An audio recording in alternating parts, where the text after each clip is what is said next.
Hello ವೀಕ್ಷಕರೇ, ಬನ್ನಿ ಇಂದಿನ ಸಾಮಾನ್ಯ ಜ್ಞಾನ ಪ್ರಶ್ನೆ ಹಾಗೂ ಉತ್ತರಗಳನ್ನು ನೋಡೋಣ. ಉತ್ತರ ಗೊತ್ತಿದ್ದರೆ ಮರೆಯದೆ ಕಮೆಂಟನ್ನು ಮಾಡಿ. ಮೊದಲನೆಯ ಪ್ರಶ್ನೆ, ರಾಷ್ಟ್ರಗೀತೆಯನ್ನು ರಚಿಸಿದವರು ಯಾರು? ರಾಷ್ಟ್ರಗೀತೆಯನ್ನು ರಚಿಸಿದವರು ಯಾರು? ಉತ್ತರ ರವೀಂದ್ರನಾಥ ಠಾಗೂರ್. ಎರಡನೆಯ ಪ್ರಶ್ನೆ,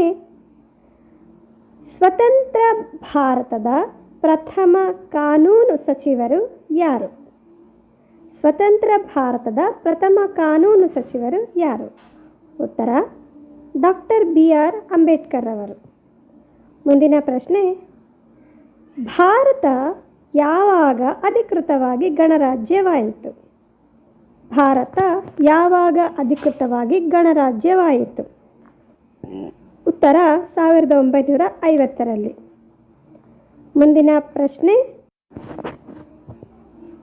ಸ್ವತಂತ್ರ ಭಾರತದ ಪ್ರಥಮ ಶಿಕ್ಷಣ ಸಚಿವರು ಯಾರು? ಸ್ವತಂತ್ರ ಭಾರತದ ಪ್ರಥಮ ಶಿಕ್ಷಣ ಸಚಿವರು ಯಾರು? ಉತ್ತರ ಮೌಲಾನಾ ಅಬ್ದುಲ್ ಕಲಾಂ ಆಜಾದ್ ರವರು. ಮುಂದಿನ ಐದನೆಯ ಪ್ರಶ್ನೆ, ಭಾರತೀಯ ಆನೆಯ ಆಯಸ್ಸು ಎಷ್ಟು? ಭಾರತೀಯ ಆನೆಯ ಆಯಸ್ಸು ಎಷ್ಟು? ಸರಿಯಾದ ಉತ್ತರ ಸುಮಾರು 70 ವರ್ಷಗಳು. ಮುಂದಿನ ಆರನೆಯ ಪ್ರಶ್ನೆ, ಕನ್ನಡ ಎಂಬ ಹೆಸರನ್ನು ಹೊಂದಿರುವ ತಾಲೂಕು ಯಾವ ರಾಜ್ಯದಲ್ಲಿದೆ? ಕನ್ನಡ ಎಂಬ ಹೆಸರನ್ನು ಹೊಂದಿರುವ ತಾಲೂಕು ಯಾವ ರಾಜ್ಯದಲ್ಲಿದೆ? ಉತ್ತರ ಮಹಾರಾಷ್ಟ್ರ. ಮುಂದಿನ ಪ್ರಶ್ನೆ, ಆಕಾಶಕಾಯಗಳ ವೀಕ್ಷಣೆಗೆ ಮೊಟ್ಟಮೊದಲು ಟೆಲಿಸ್ಕೋಪನ್ನು ಬಳಸಿದ ಮೊಟ್ಟಮೊದಲ ವಿಜ್ಞಾನಿ ಯಾರು? ಉತ್ತರ ಗೆಲಿಲಿಯೋ. ಈಗ 8ನೇ ಪ್ರಶ್ನೆ ನೋಡೋಣ.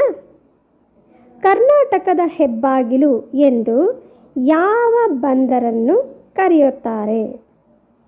ಕರ್ನಾಟಕದ ಹೆಬ್ಬಾಗಿಲು ಎಂದು ಯಾವ ಬಂದರನ್ನು ಕರೆಯುತ್ತಾರೆ? ಉತ್ತರ ನವಮಂಗಳೂರು.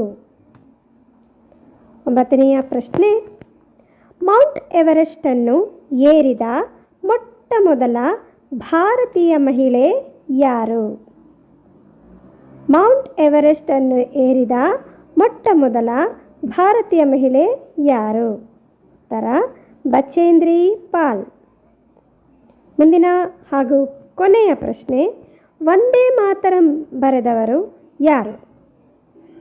ವಂದೇ ಮಾತರಂ ಬರೆದವರು ಯಾರು? ಇದಕ್ಕೆ ಉತ್ತರ ಬಂಕಿಮಚಂದ್ರ ಚಟರ್ಜಿಯವರು. ನೋಡಿದ್ರಲ್ಲ ವೀಕ್ಷಕರೇ, ಎಷ್ಟೆಷ್ಟು ಅಂಕಗಳನ್ನು ತಗೊಂಡ್ರಿ ಅಂತ ಮರೆಯದೆ ತಿಳಿಸಿ. ವೀಕ್ಷಣೆಗಾಗಿ ಧನ್ಯವಾದಗಳು.